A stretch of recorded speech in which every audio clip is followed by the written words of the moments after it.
Welcome to the Underground. Turn me up, bitch! My Little Underground with Peter A.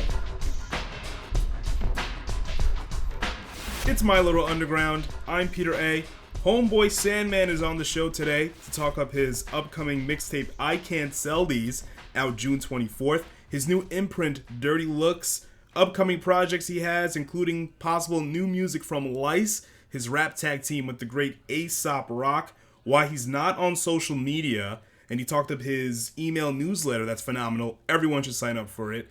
Please help me welcome Mr. Homeboy Sandman to My Little Underground. Homeboy Sandman, welcome to My Little Underground. So glad to have you. How you doing, man? I'm doing great, man. Thanks for having me on. So, over the last few years, you've done a lot of your albums and EPs have been, produced by a single producer, from Edan, Mono and Stereo to Hungry Bros, Quelly Chris. Mm-hmm. Did you plan on releasing albums annually with a different producer? I didn't plan on it. No, it just kind of happened organically, Yeah, I didn't plan it at all. But then I just kind of got in the groove with it. And I was working.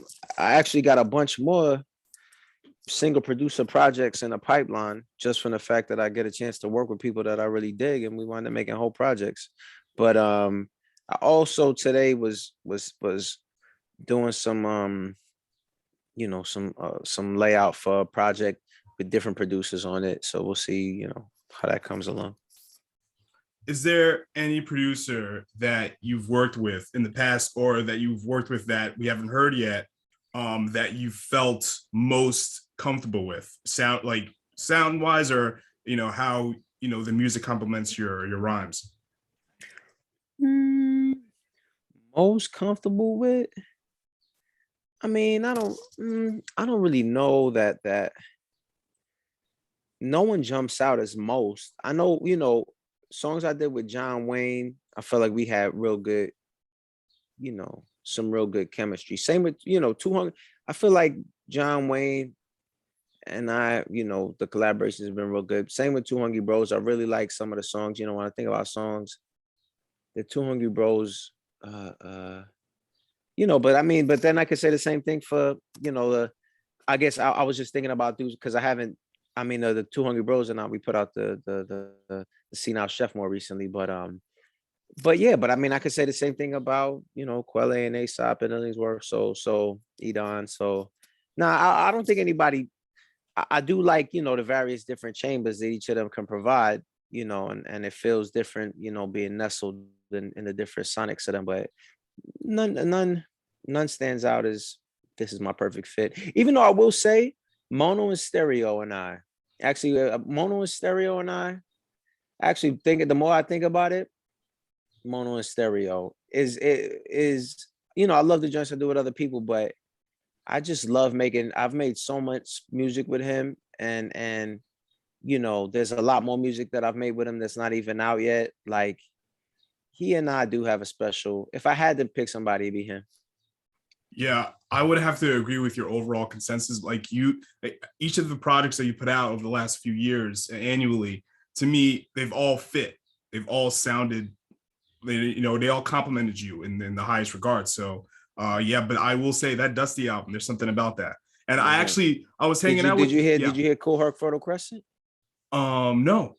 Cool Herc Fertile Crescent is Mono and Stereo. He was going by the name of LRTNC at the time. But that's a project that we did in 2013, Cool Herc Fertile Crescent. You should go listen to it. He's been through a bunch of names. Before he was Mono and Stereo, he was Authentic when we first met. Then he turned to LRTNC. He was Richie Moore for a second. He let us switch his name up. But go check out Cool Herc Fertile Crescent from 2013. Oh, absolutely. I was hanging out with the 2 Hungry Bros last night at Beer Wax Queens. They were doing a set. Oh, no kidding. Yeah.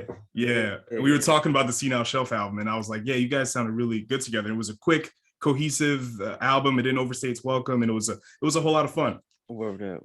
Yeah, those guys are great. Yeah. And your mixtape that's coming out, as we're recording this, will be about a week or two from now, the 24th. I Can't Sell These. Now, I was really excited that you were doing like a mixtape. It's kind of you're just relaxing and just rhyming. But were these recorded in a handful of sessions around the same time, or is this more of like a Sandman rarities and B-sides compilation where you just had a bunch of tunes in the can that you never released on, in a formal capacity? It's a mixture. It's a mixture because there was a bunch of joints that I made because I love them so much. But the theme of the thing is I can't sell these. Like I didn't really have the right avenue to release them. And then as of late, like in the last year or so, or in the last 6 months to a year, there have been all these joints that I've been hearing that I just wanted to rock. I guess in the last year, like, and plus I just caught an energy of like a bunch of joints that I've wanted to rock, but just could never find the right energy and been able to rock those too. And they, and they just, there was so various from songs to stuff from, soundtracks to stuff from TV shows and just all different types of sounds that I just wanted to rap to. And so in the last year, there's been a flurry, you know what I mean? So I would say like, the mixtape will be like half stuff from like the last year or so, and then half stuff from before that. And people that follow super duper close will already be familiar with like 6 or 7 tracks. You know what I mean? People, but I think for the majority of folks, the majority of it will be new. And even for people that follow as close, as close as can be followed, there's going to be majority of newer stuff. Yeah, I was familiar with the $, the money song that you put on YouTube, and if people wanted the actual MP3 like me, you reach out to you via email, and the Parks and Recs freestyle that you did, that was really good. So as far as like the way I look at this, it's almost like a musical. I was telling this to Hungry Bros last night because their set was kind of like the same vein. Like it was kind of like music education. Like you're learning about things you probably never heard of. And when I'm listening to the I Can't Sell These, I knew about Tobacco and Black, Super Moth, Rainbow from the A$AP Rock album. Right.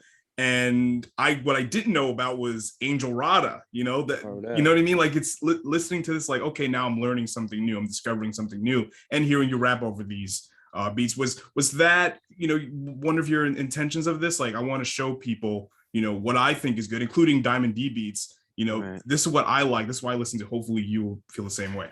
I don't even really feel, I guess just inadvertently it's that type of thing. Cause I am trying to, I guess I am sharing. It is stuff that I'm drawn to, that I'm writing to and rhyming over.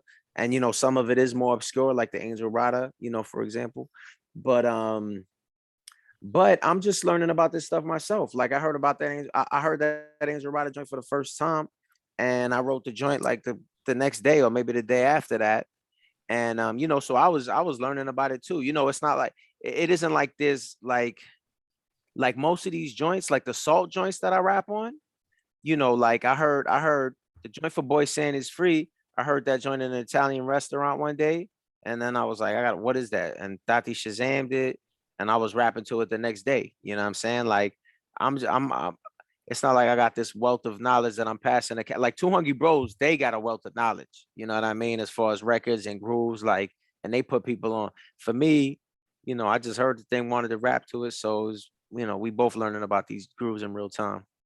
Yeah, like again, like it's interesting how we, human curation. That's how I look at it. Again with the Hungry Bros, it's not like an algorithm. It's somebody just showing you music, and it's hip hop in the rawest form. How did it start? Guys in the park rhyming over James Brown. Records. That's what I was talking about on the intro on Boy Sand is Free. Hip hop don't care what you're allowed to do. You know what I mean? You do whatever you want. That's why I could rap over anything, turn into hip hop. I like that. But I also like I was gonna say one more thing. That is one thing that I love about Tidal. Tidal, they do all their playlists is by a person. And even like the Angel Rada I found on my Spotify Discover Weekly. I found a bunch of jams there too. You know what I mean? They use the algorithm. Like I just try to get it from everywhere, but I do shout the Tidal, and I do shout for, like, I can't stand DJs. I love DJs that put me on to stuff I didn't know about. Like, I would never want to go someplace and just hear a bunch of things I already knew. Like, that would be a nightmare for me. Yeah, right. Just stay at home and listen to your Yeah, collection. That's yeah, all. yeah. Yeah. So what's been in my mind when listening to your mixtape when you're rapping over the Black Mile Super Rainbow song and I'm sorry. Can you hold Aesop, on for just one? Can you sure, hold on? Because I gotta go. I gotta go shuffle the fries in the air fryer. Hold up. I'll be right sure. back. Yeah. Yeah, so Black Mile Super Rainbow, Tobacco. Aesop did a Malibu Ken album with them. Mhm. Did you ever think about doing a whole album with Tobacco? Because that would sound fantastic. Yeah, I love Malibu Ken, Yeah. and I don't really know. I mean, I met Tobacco. I don't know him as good as Ace, and I never had a chance to really build with him on that level. You know what I mean? But we built a bit. I can't remember.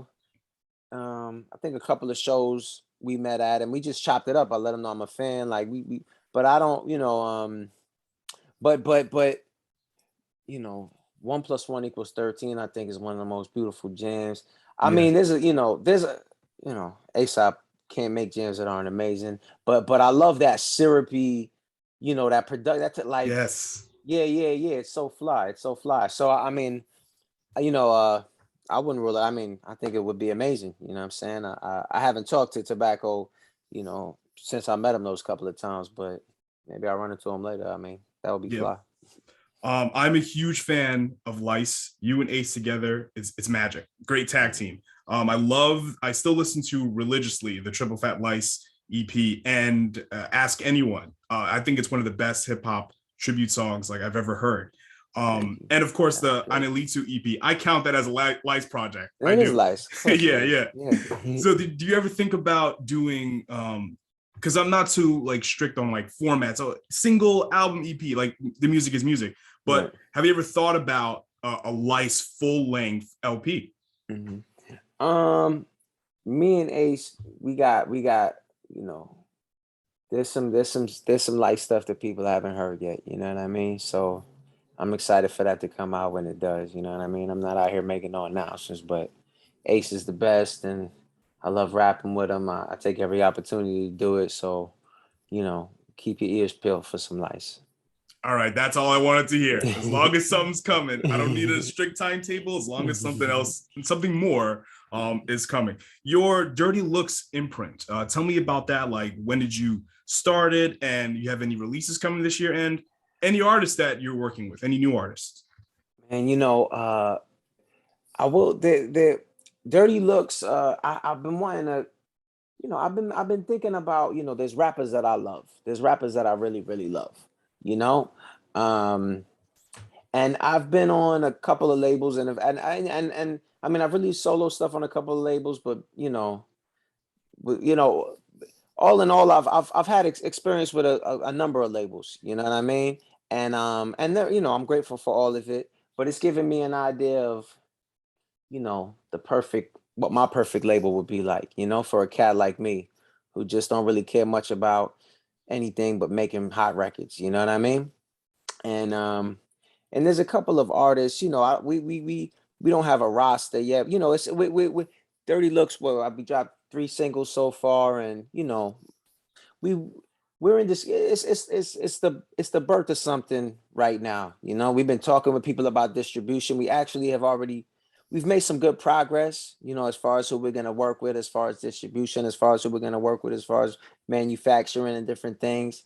But we're getting things in place. Once the label has some different components in place, I plan to use a few Homeboy Sandman releases to really build some momentum for it. But after that, I definitely do. There's some artists that I have in mind that I've spoken to. I don't want to name them right now,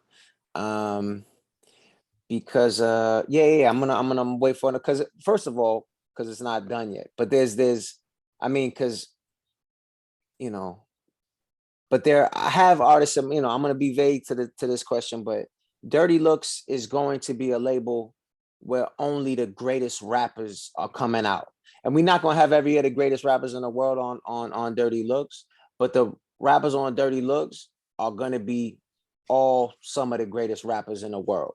Okay, and that's like I would. What if a label had if every rapper on a label was one of the best rappers in the world? Wouldn't that be cool? That's what Dirty Looks is going to do. Um, So we building that up. Look, there's gonna be more on that in the next 18 months.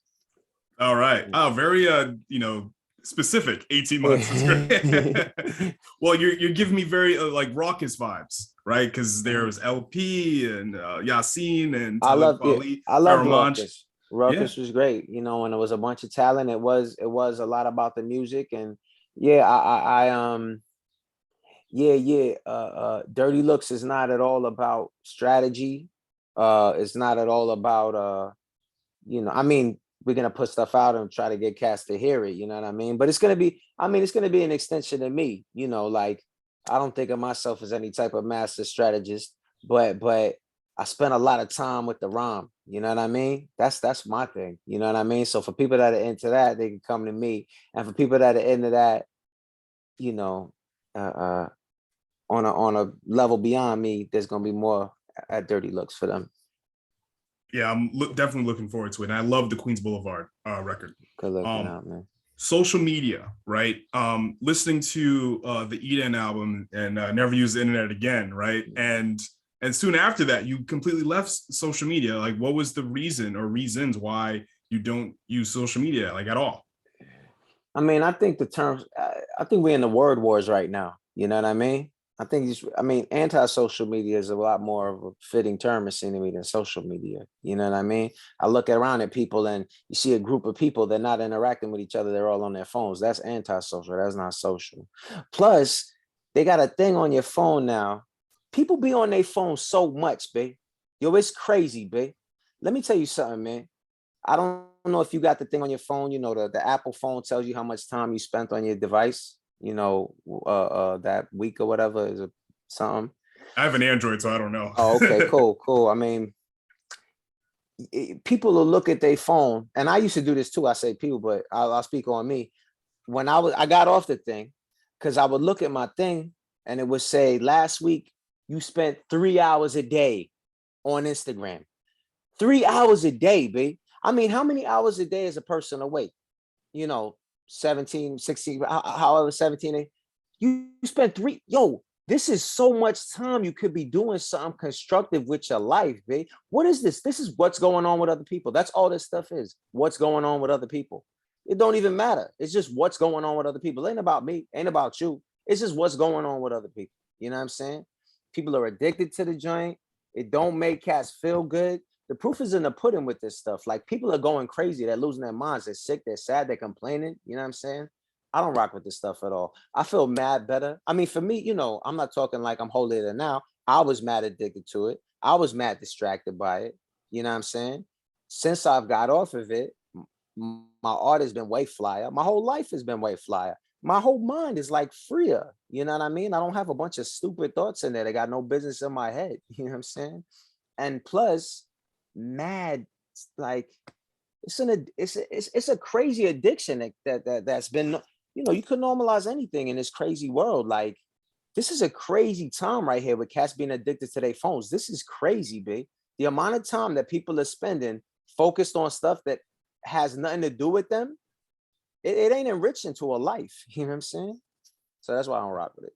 Yeah, I mean, the way I look at it, it's like, I got you on my show, and I use social media, but I'm not like on every app ever. And I do like one post a week, just telling people like what's going on this week on my show. But that's about it. Some people use it in a healthy way. You know what I'm saying? Yeah. Yeah. I'm not. The majority of people that I know closely,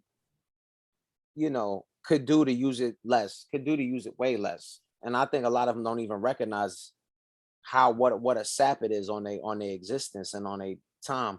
But you talking about making now I got my newsletter. Like, I'm thinking about ways to get the word out without using these channels that have become the channels that everybody's looking at now. You know what I'm saying? Even promoters don't want to do their job. I'm a promoter now. You know what I'm saying? Promoters want to say it's tough to book you because you don't have, you're not on the internet. You know what I'm saying? Don't and walk around without being ashamed to call themselves a promoter. Mind you, in markets that I have a proven draw. But I say all this to say,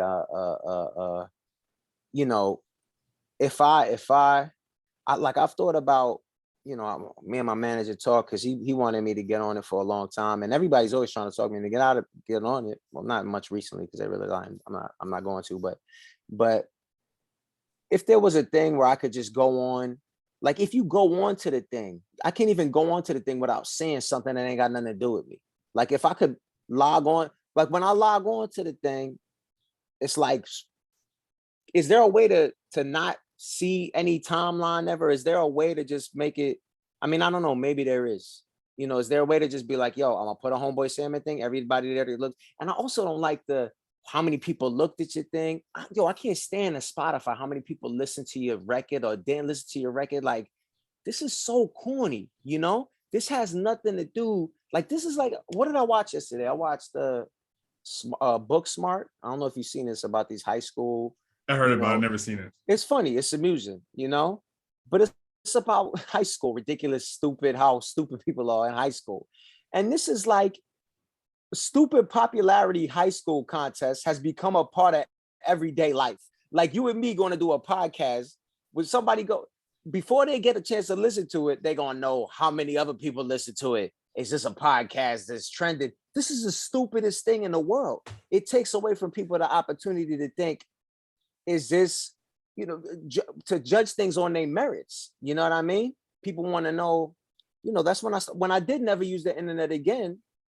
That was the beginning of me being like, yo, why do promoters care how many Facebook followers I have? I'm Homeboy Sandman, B. I spend time with the rhyme, So this taking the corniest part of high school and making it an everyday part of everything, I'm not with it. That's why. I love your email newsletter, by the way. And tell me, like, the most, how effective is it for you? Well, I think it's very effective, but it's effective in a special way. The people, at the end of every one, I put reply you to unsubscribe. The people that are on the newsletter have gotten there in different ways. The vast majority of them have asked, can I be on it? This is people who really care about my art and what's going on with me. You know what I mean? It is very, very successful as far as getting stuff that matters to me to people that it matters to. You know what I mean? I spend a lot of time, in dialogue, going back and forth, emails, talking about music, talking about life, talking about health, talking about food, talking about love, like having conversations about the stuff I rhyme about, but getting cool with people that care about it. In that way, it's more effective than, it's way more effective than when I was on the apps and like personal, connection, you know what I'm saying? But I've been doing it now for, since I got offline, so however many years, but I didn't even start doing it right away.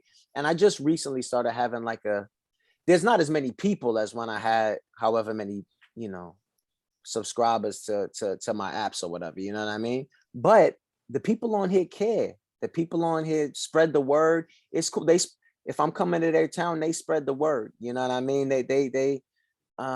It's very cool and it feels very organic and real. And I don't mind building it up slowly. I don't mind, yesterday I was at Quelle Chris show, you know what I'm saying? He did a fantastic show at Elsewhere with Cavalier and it was fantastic. While I was there, I talked to a couple of people, that showed enough interest in me that I said, I got an email list, you know what I mean? They're on the email list now and they care about it, you know what I'm saying? And that's good. And people say, you're so hard to find. They say this to me, which is crazy because you're not supposed to be able to find me. I mean, you're supposed to be able to find my music though. And my music is crazy easy to find. You can find my music everywhere. So that's what people are supposed to be able to find, And for people that my music is meaningful enough to them to find out when I'm rocking or when new music is coming out, that's not really difficult. So those are the people that I'm focusing on. Yeah, and I noticed from my newsletter too, like the few, it's not as much as social media, but those people are engaging with my stuff, and that's all that matters. That's it. Right. Absolutely. One more question for you, because I know you've done, albums and EPs with specific producers. For your own personal listening habits, do you have a preference to listen to a hip hop album with one solid producer, like Ice Cube with the Bomb Squad, or Killer Mike with LP, or Guru with DJ Premier?